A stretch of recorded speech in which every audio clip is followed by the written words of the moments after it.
Hey cousins, happy Tuesday. I hope you all had an incredible Easter and Passover weekend. And for those who celebrate, an incredible WrestleMania weekend. I don't care what anyone says, the biggest news of the year is John Cena winning his 17th World Championship and breaking Ric Flair's record. If anyone else is a pro wrestling superfan, let me know in the chat. And Wi-Fi permitting, I'll be responding because by the time you're viewing this, I will be on a flight to Jerusalem. Oh yes, I am heading to Israel to speak at Jerusalem News Syndication's first global policy summit, and I am so excited.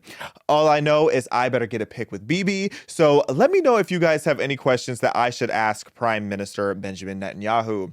Other news over the weekend include Coachella being the mustiest it has ever been.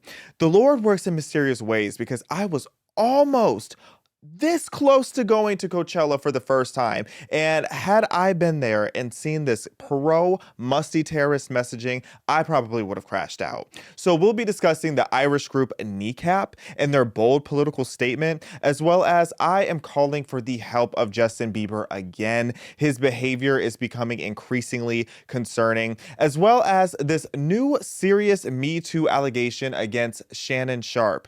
There's one name attached to this case that tells me everything that I need to know. Anyways, y'all know the vibes. Be sure to like, comment, share, subscribe, send in your super chats, and I will be in the chat again, Wi-Fi permitting. Welcome to Respectfully.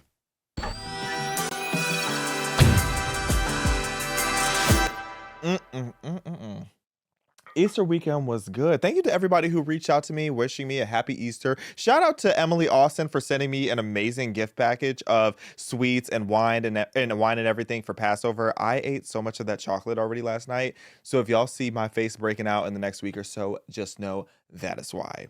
Now, that being said, I just want to acknowledge that Easter is officially unburdened by what has been. Oh yes, shout out to everybody who went over to the White House for a classy, civilized, traditional White House Easter. Do we have some images of that? You know, shout out to Anna Marie Wiley. I saw that she was out there. It was just so family friendly. Look at my president. And that big old Easter bunny. Those big old rabbits do scare me low key. Melania serving face card and mug per usual. Do we have more? Do we have any others? Just look classy. Notice how everybody's dressed. Notice how everybody has their clothes on. Notice how this is a civilized event at the White House. And the reason that I'm bringing this up, the reason I'm letting you guys know that Easter is officially unburdened by what has been, is let's not forget how much a year makes in difference. Because just a year ago, when Easter happened to be on Trans Day of Visibility, you know the prior administration did not let that slide. And I have not gotten over the scene where the camera is panning at the White House and all of a sudden you see nudity. You see, do we have censored versions of that? This is crazy. You see the LGBT flag in the background. You see the tranny-licious divas rubbing their body parts. All this going on the lawn of the White House. I just know every single founding father is rolling in their graves. That was one of those moments during the lead up to 2024, where I had to really sit back and realize how unserious our nation is. And I can understand why certain people aren't conservative and why certain people see there being some danger and the emphasis on tradition. But when it's all said and done, I feel like we should be on the same page that these people ripping off their bras and their tops on the White House lawn, screaming about how excited they are to mutilate their genitals, that was the lowest our country has ever reached. That was literally so traumatizing as an American to sit there and witness, and knowing that the whole world global stage was watching this. Okay, watching that happen at the White House made a case for haram. That had me ready to move to Abu Dhabi so fast, because what I will give to these, some of these, I don't know how it is in Abu Dhabi. There's no shade to them. But when we look at some of these Arab countries, the ones that are more strict with their, Islamic laws and everything, one thing that I understand is, you know what, if you're going to be on an extreme of either, have an extreme that isn't as pedophilic, isn't as gross, at least has some kind of values attached to it, because that happening at the White House was crazy. Mr. Rodriguez, do you remember where you were when you saw those images? Yeah, I was in the bathroom. I was Oh, hurling. oh. It was terrible. I remember seeing those images vividly, and I was ashamed. I was just like, "Wow, this country." I really felt a great sense of just we are going down the tubes fast, and at that point, I was genuinely concerned, spiritually speaking, of just like how where is this going to lead to? Mm-hmm. So I'm so happy to see that there's a sense of normalcy returning.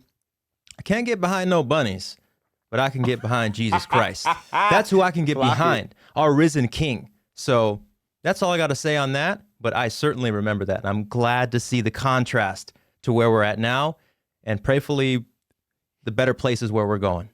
Well, you know what? Wake it up, Mr. Rodriguez, because, we have conversations here, Chad. One of the things I I don't want to seem like that person that tries to remove everything that is fun, but I do want people to remember how many of these practices are just strictly pagan. Like, I really am not the biggest, like, I say Easter just because it's a part of just everyone's lexicon, but really it should be just viewed as either Passover or Resurrection Day. Because when we talk about Easter and just like the pagan background to it, this episode isn't going to be talking about all that. But let me know, should we do a deep dive on how pagan principles and pagan practices have infiltrated into so many Christian spaces? I think that needs to be, you know what, Mr. Rodriguez, when I get back from Israel, we're going to do that. Can we please do that? I was just about to say, you're firing me up over here because I know there's so much different misconceptions about these things and these pagan events, and they can be easily broken down, and it would be awesome and fun to do this year on Respectfully. So I'm looking forward to something like that. Yes, this show has range, child. We're going to be talking about all that because I have been biting my tongue on so many elements of how just pagan principles are so deep in the Christian church. And I feel like a lot of people don't know it. And a lot of people just completely overlook these things because we've grown up around it. But it's like, no, like, I'm not messing with this fertility bunny. But we'll keep that conversation for a future episode. So keep an eye out for that. I think we should do that as soon as I'm back from Israel. So that being said, the other crazy thing that happened over this weekend was Coachella. So I can't just keep moving. This is the goofy of the day. Okay, at first I was just going to get right into this story, but I had to make sure I clocked just how goofy this whole situation is. This whole little free Palestine Cella type of ordeal, anti-Cella Semitism going on. So for those who don't know, if you live under a rock or if you're somebody that pays bills, you might not know what Coachella is. Coachella is this huge festival that happens here in Southern California every year where some of the biggest stars in the world come and they headline. And I've never been because I love a good time. But I'm not the biggest festival person. It gets a little too crazy and chaotic, and I don't do drugs like that. So I feel like that's mostly fun if you are somebody who likes to do all those kind of crazy activities. So it's just really not my scene. But not saying everybody that goes there does that, but that's largely what the culture there is. And then again, huge stars go, like Beyonce had a huge iconic performance there some years ago. Lady Gaga shut it down. Green Day was a headliner this year. So huge music festival. All these different bands and artists come every single year. So what happened was this year, there is this group called Kneecap. They are an Irish-speaking hip-hop trio that performed at Coachella both weekends of the festival. Now, I had never heard of Kneecap, and I hope after this conversation today, I never have to hear about Kneecap again. But apparently they are no, I'm sorry. Just the visual of thinking of like, let me not get beat up by Irish people if I ever go to Ireland, but I just can't envision Irish people being like acting hard. Like, I'm not saying Irish people aren't tough. Like Conor McGregor, shout out to you. Shout out to Will in the back. And, I got a little dose of Irish in me, but I'm not saying, y'all get what I'm trying to say? Like, seeing Irish gangsters is crazy to me. Like, imagine Conor McGregor sagging his pants, child. It's like, what are you going to do? Be a leprechaun on O Block? Let me stop. I'm cooking too much. But, this hip hop trio, Kneecap, just so unserious. But they are known for their politically charged music. They have been boycotting Israel since 2020. And back during weekend one, they made a bold political statement where they let this whole anti-Margaret Thatcher situation where they were chanting Maggie's in a box, which I'm assuming was just celebrating the fact that Margaret Thatcher passed away about 10, 12 years ago. So I thought that was a bit weird. And I'm like, who is beefing with Margaret Thatcher? Like, that is just such a bizarre thing. Like, that's like beefing with Betty White. Like, leave Margaret alone. Let that lady rest. And if you don't know who Margaret Thatcher is, because, they don't really open up the schools these days, you should go to PragerU.com because we have plenty of videos about her, both for high school kids, for little kids, for adults. We have all kind of educational content on her because she's really iconic. She's very legendary. She's been that girl for quite some time. She was the UK's pioneering female prime minister from 1979 to 1990. She was a transformative conservative leader who championed free market policies and privatization. And, she was really the person who rescued Great Britain's economy. And she did that by leading global economic reform. So again, having beef with her all these years later, 10, 12 years after this nice, sweet old lady has passed away, that's kind of crazy. But they were up there chanting about how she was in a box. And then they were also chanting... Oops, sorry, gagged. They were chanting Free Palestine, and but not from Hamas, just chanting Free Palestine and Free the 6 counties. Was it counties or yes, Free the 6 counties during their set. And I guess that is referring to Northern Ireland's unification, which I'm not going to speak on the 6 counties part. I don't know anything about Ireland's politics, so y'all might be cooking with something there. But talking about Free Palestine, please. Okay, Free Palestine from the terrorist regime that's there. So they did that during week one. So that was just about a week ago. And they are claiming that they were just out there screaming this whole pro-Palestinian message. And they were really mad about the fact that it was cut from their live stream. So when Coachella put this on their live stream, they cut their whole little rant about Palestine, the 6 counties, and about Thatcher. They made an Instagram post they made an X post, I think an Instagram post too about it, just crashing out about the censorship of it all, which we'll talk about that a bit more because you guys know how I feel about censorship at this point. But, I think it is worth having that conversation of what is acceptable and what is not, in my humble opinion. But, after all this crashing out, you would think that they would realize, this is a huge opportunity. Most people have not heard of Kneecap. So them being on the Coachella stage is a huge opportunity for them. And you would think that after making it very clear that Coachella did not want this to become a huge political event, that they would back down a little bit, but no, they full sended. And the next week, so this past weekend, they put up these insane visuals so that it could not be cut from their live set. So they put up their F Israel, Free Palestine. So this is the one that's going very viral for numerous reasons. I think they had a few more. Do we have those others? I don't have my eyes on. What does that say, Mr. Rodriguez? That one says Israel is committing genocide against the Palestinian people. Yeah, they're not, but that's what it says up there, because these people just have no idea what it is that they're talking about. Because if this is a genocide, this is the most unsuccessful genocide of all time, considering the fact that the Palestinian population just continuously has risen for all these years that they claim it's been an apartheid. So that's crazy. I don't think you should consider a war an apartheid, but, you shouldn't consider a war a genocide, but, these people... the schools are closed. So we'll just continue to blame it on that. And what does this one say, Mr. Rodriguez? It is being enabled by the U.S. government who arm and fund Israel despite their war crimes. I'm gagging back here too. It just really takes me out because these people will sit here and talk about, what about the war crimes of Israel? What about October 7th? What about all the things that these people have been doing for decades? Hamas has been wreaking havoc since 1988 and committing war crimes, but nobody wants to talk about that. Nobody wants to talk about that. They want to talk about freeing a place. You know what? Palestine is free. So any of the Arab countries can come pick it up, but they don't want it. Why? Because they know how Hamas is over there wreaking havoc and they don't want to deal with Hamas. So everybody keeps getting blamed besides the literal terrorist organization that is causing all these problems.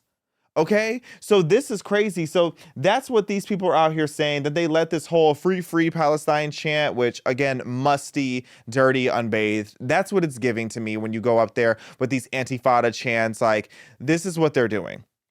Okay, and I'm really just thrown by it because I didn't know Ireland was even had a stake in the game at this point, but I feel like this is just them trying to appeal and them trying to get the buzz around them. But it's just really sad for a number of reasons. One, music and music festivals are supposed to be where people are brought together. Okay, so this really is just absurdity.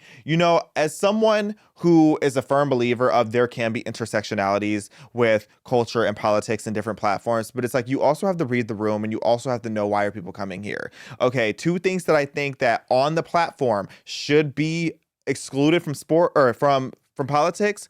I believe that sports should not be political. Music should not be overly political. Okay, what you do on your own platform, your own social media, I respect that. Getting involved with different politicians, if you're actually educated on the matter, I respect that. And it's so funny. I have these friends who are influencers that I've met at random like TikToker parties who, when I meet them and they ask me what I do and I tell them, they're like, oh yeah, well, I don't really know much about politics, but I did this for Kamala Harris's campaign, or I was flown out here to do this, this, and this. And it's so funny how so many of them got paid insane amounts of money and they know nothing. I was like, what policies of hers did you like? And they're like, yeah, we don't know. So even like, it's just so baffling to me how these people are so bold about things that they're completely ignorant about. But this Kneecap group, they've been building a platform against Israel back since 2020. So I can at least say that they're true to this, not new to this, but they're ignorant to this all at the same time. And it's just funny to me when you do this at Coachella because it's like, read the room. Okay, imagine trying to preach about genocide to a crowd full of LA rich kids on acid. No shade. Okay, no. Actually, all shade and all offense. I meant what I said. Okay, so your target audience that you're trying to communicate all this craziness to, these people are literally snowed out of their minds, drunk as they possibly can be. They're just there to shake their behind and be nefarious. And you're sitting here wanting to talk about a genocide that's not happening, a war that you clearly don't know much about. It's getting weird. And I shouldn't say that it's all just LA rich kids, because a lot of the people there are people of poverty. There's something about broke people that really fascinates me, because how are you always on a plane or in a section with no money? Imagine being at Coachella dancing with Lady Gaga, doing the abracadabra choreography instead of paying your bills. 60% of the people at Coachella use the buy now, pay later function, according to Billboard. 60%. And again, I get it. This is like your Super Bowl. Like if I was a person of poverty and I really, really wanted to go to WrestleMania, because y'all know I'm a diehard WWE fan, or if I was somebody who was super, super into the NFL and wanted to go to the Super Bowl, I can respect it. Because people finance stuff all the time. I can respect it to an extent, but it's like, get your priorities together. What do you mean you're doing buy now, pay later for a Coachella ticket? Is that serious for you? Now imagine you're broke. Here you are putting your last little shekels together to go over to this festival, and then you're getting preached to about politics that you didn't ask to hear about. Kneecap, read the room. Nobody wanted to hear this. Okay.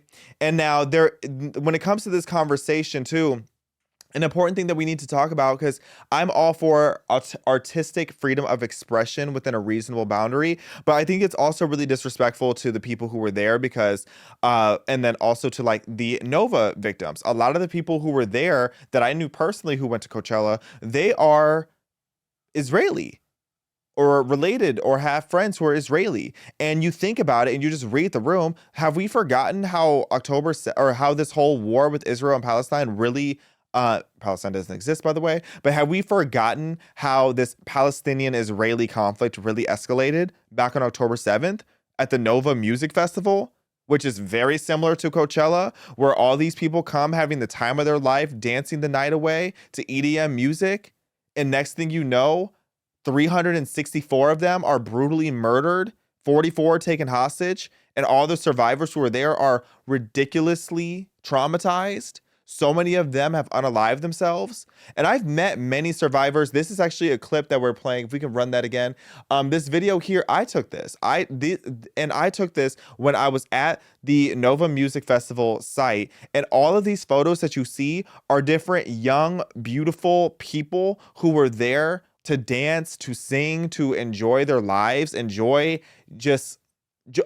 life. Like literally the whole theme of the festival was just enjoying life and enjoying music. And instead of being able to do that, they were murdered. They were sexually can't say too much because it's YouTube, but all the horrible, tragic things that happen, all the tragic stories that you hear that happen, people being SA'd in front of their significant others and then being set on fire and having to watch their loved ones be set on fire. These are the type of things that happen at Nova Music Festival. So to be in this eerily similar setting, to be condemning Israel and uplifting Hamas, which is what you inherently mean when you say free Palestine in this context, that's just wildly distasteful and honestly extremely shameful.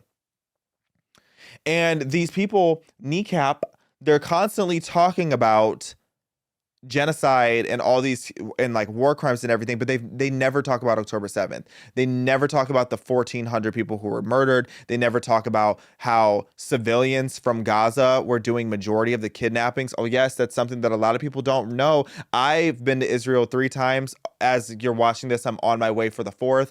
And something that I didn't know until I went last July was that majority, or at least a significant portion of the kidnappings were actually done by Gazan civilians, because they were taking these people in for basically ransom money and taking these people over to Hamas to get a check.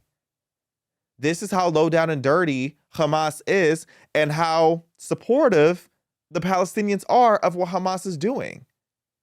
So to have a conversation about freeing Palestine, but not once talking about what happened on October 7th, and then to highlight this at a music festival, it's just shameful. It's really, really shameful. And now these people are just continuously posting about it as if this is good PR. Like they're loving the scandal. They're probably going to love this video of what I'm saying. And you know what? That being said, I don't want to give this too much more attention. I'm really, really repulsed that there are still people who are trying to hate on Israel for defending itself and hating on Israel for the fact that they have had enough of constantly seeing their people be kidnapped, murdered, and SA'd. And you know what? If you're going to continue to be ignorant on your own platform, but to utilize Coachella's stage for that was crazy. And as far as the censorship conversation, it's a fine line. I'll admit that, me being fair and not wanting to be a hypocrite, I'm very much in favor of freedom of expression, and I am very much in favor of, even if I disagree with the other side of someone politically, I want them to be able to voice how it is that they feel. But when you are on but that's on your platform. When you are on Coachella's platform in front of 125,000 people being broadcasted to millions of people through various streams, it's pretty reckless to go and have this hateful, divisive rhetoric. There is a nuanced conversation that could be had if you really wanted to go and use this stage for that reason to talk about politics, but to just spew hatred in that way and to just to make it seem like all of Israel and all Israelis and all Jewish people should be attacked in that way, that's just shameful. And when Coachella didn't show it on their live stream and cut this from the broadcast, and by the way, they really played themselves, because them acting out on weekend 1, their entire tent that they were at ended up not being broadcasted for weekend 2 without their knowledge. And that was because Coachella knew that they were probably going to try to pull something slick again. So my answer when it comes to the censorship here is that technically censorship? Yeah. But on a private, when it comes to, and I'm trying to choose my words carefully here, because I don't want anybody calling me a hypocrite, because y'all know how I feel. I like things to be freedom of speech, but this is Coachella's platform. This is a setting that Coachella has cultivated. You aren't about to sit here and lie and tell me that these people came for Kneecap. So Kneecap is barely even in the room. Green Day was up there saying some pro-Palestine stuff too, and that's a whole nother conversation.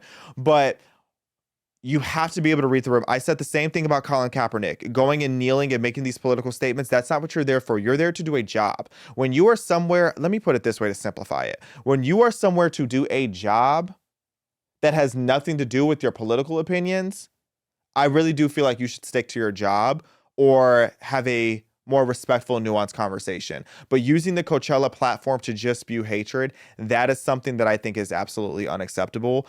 And I don't blame Coachella for cutting it. And if it were the other way around, if it was somebody going up there saying, just super right-wing things or things super in favor of Israel, would I be happier about it?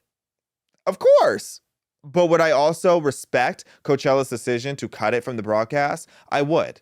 And I would understand it. Social media, whole different situation. Social media is your platform, but that is not your stage, and nobody came there to see Kneecap.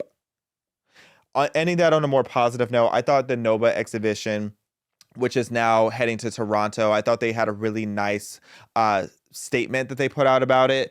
If you don't know the Nova exhibition, they've been going to major cities, and basically they've brought in numerous videos and footage and artifacts. If that's probably a bad way to explain it, but just things that were picked up from October 7th. I don't know if artifacts is the right word for it, but they're bringing in a bunch of different things that relate to October 7th, whether it was the videos, whether it was things that were left behind, whether they were possessions that were found, just all these various things. They have been taking it on a tour. I went to the New York location when it opened. I went to the LA location as well. And honestly, it's a very immersive, heavy experience that I think is 100% worth seeing. I won't read the whole statement here, but the overall sentiment of what Nova Exhibition put out about it was, you know what, we're not even mad at you, Kneecap. But if you want to educate yourself on the horrors of what happened at the Nova Music Festival, very similar to the Coachella setting, how about you come to Toronto and you hear our side of what's going on, and you come and see the horror and the damage that was done to the Israeli community, so that you are not preaching about this from a one-side perspective. And I just thought that was a beautiful, classy way to go about this conversation, and that's what the Israeli side of the argument tends to do. Moving on along. Speaking of the Coachella weekend, some clips that came out that really had me disturbed were about Justin Bieber, and this breaks my heart. Oh, I am a believer. I am. I grew up on Justin Bieber. I remember being so jealous.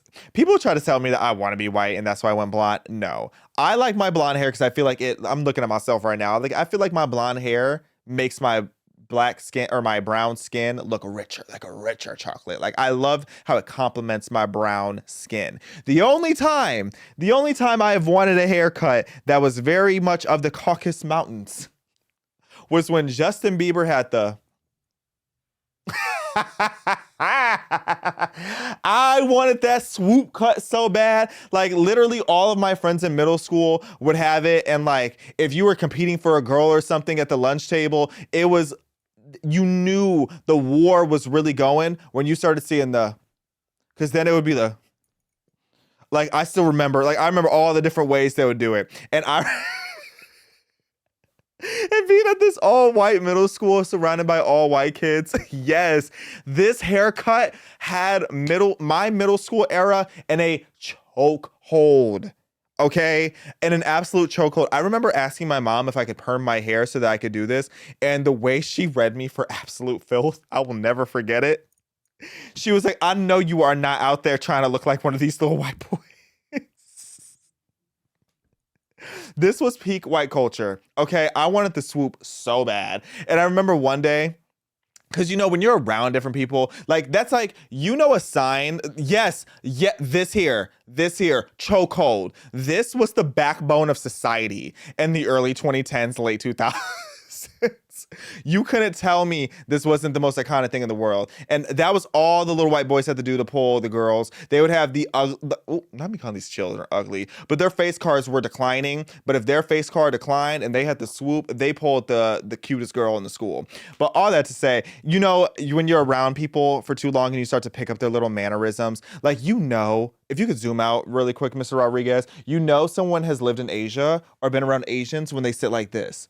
I don't know how to explain it, but pay attention. If you meet anybody that has lived in China for a time period, they always sit like this. It's a thing. And I know this because I'm 2% Chinese. Yeah, like this. Or something like that. They always have that 1 foot up. And I'm just like, if you don't get your foot off my blood clot furniture, and being Chinese, I understand it. It's in my bloodline. But all that to say, when I was a kid, sometimes I would just unprovoked go, and my mom would look at me and be like, don't you. Anyway, I'm a mess. Let's get back on topic. Justin Bieber, justice for him. Justice for Justin Bieber. Okay, these videos came out of him at Coachella.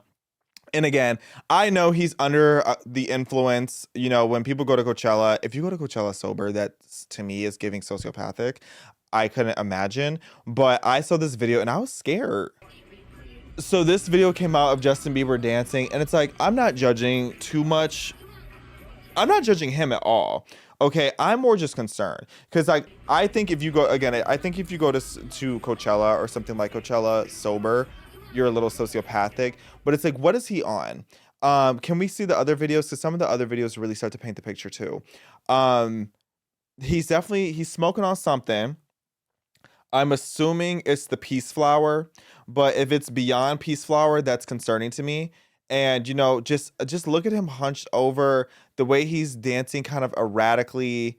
I think this is the one at the end. Yeah. What is this, just him vibing? For him to be like this out in public is like concerning. And I'm really protective over him because I will never forgive myself for allowing what happened to Britney Spears to happen to Britney Spears. I mean, mind you, in 2007, when she truly crashed out, I was 10. So there wasn't much that I could do, but I feel like I should have done something. I should have done more. Okay. I look at Justin Bieber and I get scared. I don't want to see another Amanda Bynes situation. I don't want to see another Demi Lovato situation. I don't want to see another Britney situation. I'm very scared of the company that he keeps. And I feel like Justin Bieber, he's one of those people, kind of deals with the Marilyn Monroe curse, where so many people around you only want to be around you and your persona and like you being the pop star, because Justin really is like the last big male pop star to come out of this millennium so far, or to this like level of stardom. And I feel scared that he's so lonely sometimes, where he just wants anybody around him that he can find. And I've met a lot of people who've worked with him in different capacities, or like have just random different people who've worked with Justin Bieber, and they all tell very similar stories of him. And their stories actually very much aligns with the timeline of his crash out and his associations. But there was a point where Justin Bieber literally just used to go to the club by himself because he realized like it was just like the bet. I forgot what the reasoning was for it that the person explained to me, but he would go to clubs by himself and just sit there. And like, of course, him sitting there, there's going to be a crowd of people around him, but he just realized he was at peace more if he was just there doing his thing. And I was like, what? I get really scared for this kid. I don't, and he's older than me, but I get really scared for him. And I saw that he's been hanging out with Sexy Red, this female rapper, Sexy Red, a glorified stripper. He was hanging out with her a lot. And it's just like, this is the company you're keeping Justin Bieber? And when he wasn't around ghetto black people, he was hanging out with P. Diddy. And we all know the allegations about what P. Diddy allegedly put Justin Bieber through. So to see him go from the Diddies of the world to now the Sexy Reds of the world, I'm scared. What is it that y'all even talk about? You're a multi-hundred-millionaire pop star prince from Canada. What are you talking to this ghetto girl or Sexy Red about? And Sexy Red isn't as concerning to me because she at least seems like a good time, like she's funny. But then Sukiyana, I saw this photo of him and Sukiyana. Now, mind you, I'm doing him justice by showing you the edited version. This is the airbrush version, but I saw the B-roll video of this photo being taken. And if you zoom into his face, can you zoom in real quick, child? Will's doing it.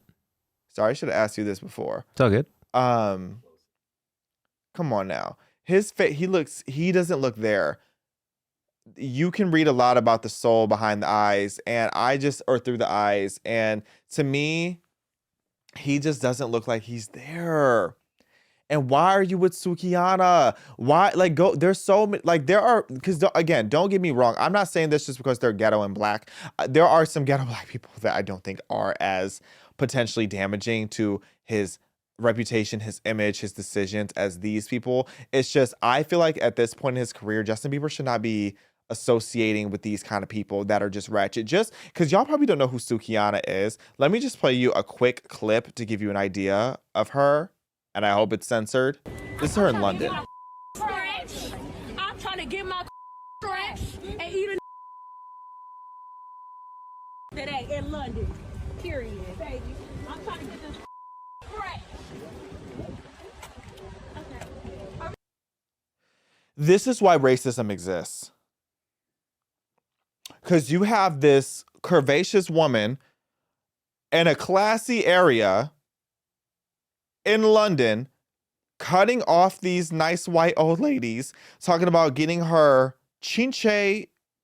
I ain't gonna repeat it. Y'all heard what she was talking about. Y'all heard the groceries she was talking about eating.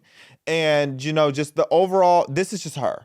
This is the same girl who was talking about she doesn't know the difference between being a magician and a musician, even though she's a rapper. Like, Justin Bieber should not be around these people. Okay? And the last time Justin Bieber really started to crash out, it was because he was in his light skin era and he was hanging out with, you know, Khalil and them. He was in the 2010s when Justin Bieber was getting in trouble for urinating in public and being a degenerate and like getting super drunk underage and talking reckless to different celebrities at the club. Like, it was because of his association. It was largely because he was traumatized, he was numbing himself, and he was around really negative, low-down people. And I'm really afraid of him getting there again. So I'm just, again, putting out there a cry for help for Justin Bieber. We need to save Justin Bieber before he becomes Britney. Lastly, I want to talk about this new Shannon Sharpe case. Okay, so Texas attorney, first of all, if you don't know who Shannon Sharpe is, you are missing out. I love the Shannon Sharpe show. Shannon Sharpe, he's 55. He's an NFL Hall of Famer. He was a co-host on FS1's Undisputed and the host of Club Shay Shay podcast. And he is reportedly currently enjoying a $100 million podcast deal. Oh, I didn't know he was that big still. Good for him. Shannon Sharpe looking his best. Okay, well, there is a new Me Too style situation that is against him where Tony Busby, this notorious attorney, he is leading a $50 million SA lawsuit against Shannon Sharpe that just filed over the weekend. And I have a lot of suspicions. So this Tony Busby, before I even get into why I don't trust him, he filed this on behalf of a Jane Doe, a woman in her 20s who was alleging that there were multiple SA situations from Shannon Sharpe between 2023 to January of 2025. She also claims that her and Sharpe were engaged in a rocky consensual relationship, and that is a quote, for 2 years, which whatever that means, and that it was marked by intimidation, manipulation, and abuse, which that doesn't really sound right to me. I don't think Shannon Sharpe, from what we know about him, is the type to keep someone in a 2-year Diddy-style relationship like that. But at the same time, we never knew anything about Bill Cosby until, or maybe y'all did, but I didn't. I was so shocked about the Bill Cosby situation. But the specific allegations include sexual activities without consent, shared videos forcibly assaulting, and this Jane Doe says that most of that was happening in October 2024, between then and January 2025, and that Shannon would allegedly ignore her refusals. This Jane Doe also says that she attempted to end the relationship after Shannon Sharpe's September 2024 Instagram Live incident, where he accidentally live streamed having sex with another woman, which you just had to be there. That was crazy. That was a crazy moment on Black Twitter. And that she seeks $50 million in damages because of this, because of the battery and all of the emotional distress. Now, this Jane Doe, I want to say this to start out. I believe that every alleged SA victim is worth hearing out. However, when you are represented by Tony Busby, I automatically have my hesitations. Tony Busby is the lead attorney on this. He's this 56-year-old Houston-based lawyer who is known for high-profile cases and is the founder of Busby Law Firm. Now, Busby, he is this thirsty for attention celebrity style lawyer that loves to be in the spotlight. He's very Al Sharpton-esque in the way that he operates, and everything about him is flashy. He notoriously parked a massive $600,000 World War II tank outside of his home.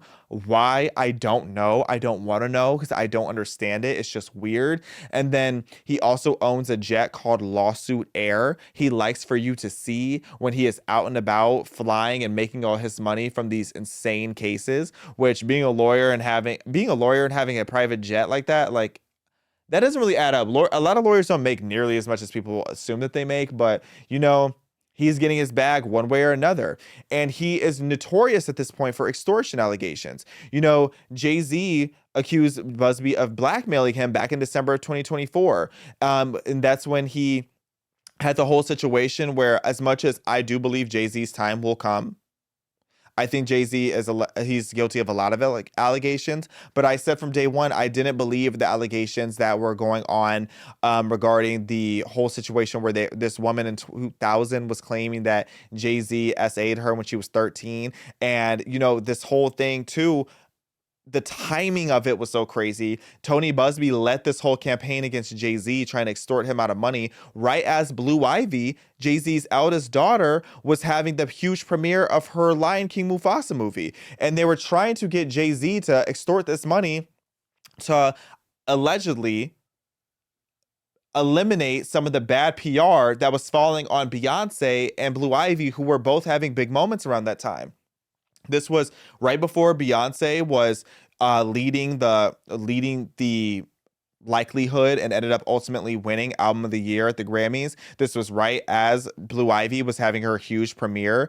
And it's like, those two, they did nothing wrong in this situation. And I don't think Jay-Z did either, but Tony Busby knew what he was doing at that timing by putting the pressure on Jay-Z to try to get him to acquiesce sooner rather than later. He also has a lot of allegations. And by the way, that whole situation got dropped because there was no proof. Everybody started seeing the weird parallels of that situation with other Tony Busby situations. And ultimately, Jay-Z walked away vindicated from that situation, but the damage was still done on his reputation, and that dark cloud was still put over the Lion King Mufasa premiere. Some of the other unethical conduct claims and allegations includes 2 former clients sued Busby in December of 2024, alleging that he pocketed settlement money through unethical accounting, and one claimed that he infected her with a venereal disease and even manipulated her divorce settlement. So there's also a court admission issue where in March of 2025, Busby withdrew from P. Diddy, he was representing 15 P. Diddy lawsuits in New York federal court.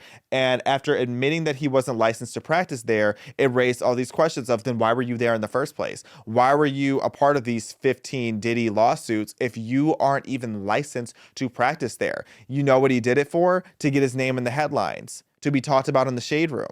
He got all this attention just from being a part of the Diddy conversation. He doesn't care how low down and dirty the situation is. He wants that attention. So he has this pattern of getting into high profile cases against a lot of typically wealthy celebrities or wealthy black men, is why a lot of people don't like him. He's kind of the opposite of Al Sharpton in that sense, where Al Sharpton usually goes after trying to uplift the poor black people.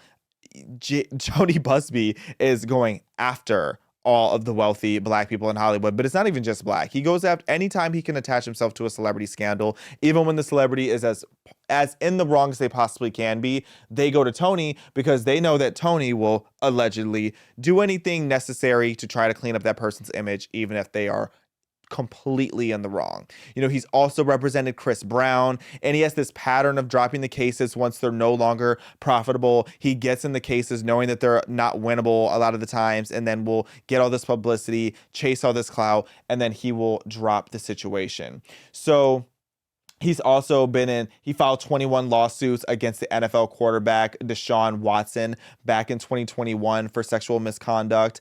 And Shannon Sharpe called Busby's refusal to share evidence in this current situation as a red flag, considering that there's no evidence out so far of this situation that Busby is now bringing forward. Busby also helped sue Travis Scott for $750 million on behalf of the 120 Astroworld victims, which, if you don't remember that, a bunch of people ended up getting hurt because of a security issue at Travis Scott's concert, but to sue Travis Scott personally for that was insane. Okay, that was obviously a massive tragedy. He didn't want to see 120 of his fans getting hurt, but people were running a stampede there, and there was nothing that Travis Scott from stage would have been able to do. That didn't stop Tony Busby from leading that lawsuit. So I say all this to paint the picture that when I see Tony Busby as a part of the situation, I think he's just trying to get his name back in the press. I think he's trying to get a quick bag. And for far too long, people have been afraid of the Me Too allegations because of how Me Too has destroyed so many people's careers, even if the person being accused ends up being acquitted of everything. But again, this is another Al Sharpton style grifter taking advantage of whether it's race or clout just to try to get himself a quick bag. So I think it is worth, I will be following this case. It is worth hearing out the victim, but stop giving credibility to Me Too claims without seeing any evidence first. You are innocent until proven guilty in this country, and we do have due process for a reason. That's all for today's show. Thank you guys for tuning in. Be sure to like, share, comment, subscribe. Again, I'm so grateful that you guys got me to 100,000 cousins here at the table. And I am having a great time in Israel, hopefully by now, or probably still on the plane by the time you guys are watching this. Can't wait to let you guys know the stories. We'll still have shows for you coming up for the rest of this week. I had a couple interviews for you guys. And who knows, I might even send you guys a friendly little message from Israel just so you guys know that I'm having a good time out there. Love you, cousins. I will talk to you soon.